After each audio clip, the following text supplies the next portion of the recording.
Hi everyone, good morning. আজকেও তো ভোর ভোর উঠে গিয়েছি আর আজকে আকাশটা একদম মেঘলা করে রয়েছে। তারপর ব্রাশ করে চা খেয়ে পড়তে বসে গিয়েছিলাম আর ব্রেকফাস্ট কী খাবো বুঝতে পারছিলাম না, তো মা ম্যাগি বানিয়ে দিল। আজকে একটু মন্দির যাব।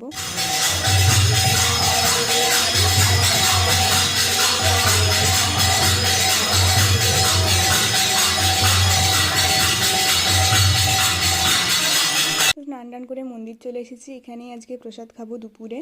তো আগের দিন তোমাদের একটা ভিডিওতে বলেছিলাম কি কি থাকে প্রসাদে, সেসবই ছিল। তো খাওয়া দাওয়া করে বাড়ি চলে এলাম, তেমন আর ভিডিও করা হয়নি। সেদিন রাতে ছিল রুটি, মিষ্টি আর তরকারি।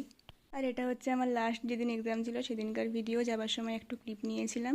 এখন পরীক্ষা শেষ হয়ে গেছে তাই আর একটু ক্লিপ নিলাম বাড়ি ফেরার সময়। মাঝে কোনো আর ক্লিপ নিইনি, পরীক্ষার টেনশন হচ্ছিল তার জন্য। আর আকাশটা দেখো কত সুন্দর লাগছে। দেন বাড়ি ফিরে চপ আর সিঙ্গাড়া দিয়ে মুড়ি খেলাম, আর একটা মিষ্টিও ছিল বাড়িতে, সেটাও খেলাম। আর আজ রাতে ডিনারেতে খেলাম বিরিয়ানি। কাল সকাল সকাল বেরোতে হবে তাই বেশি লেট না করে ঘুমিয়ে পড়েছিলাম। এখন আপাতত কিছুদিনের জন্য পড়াশোনার প্রেশারটা থাকবে না, দেন আবার নেক্সট সেমিস্টার শুরু হয়ে যাবে। তোমরা জানিও ভিডিওটা কেমন লাগলো, ভালো লাগলে লাইক করো, চ্যানেলটাকে সাবস্ক্রাইব করে দিও। Bye bye.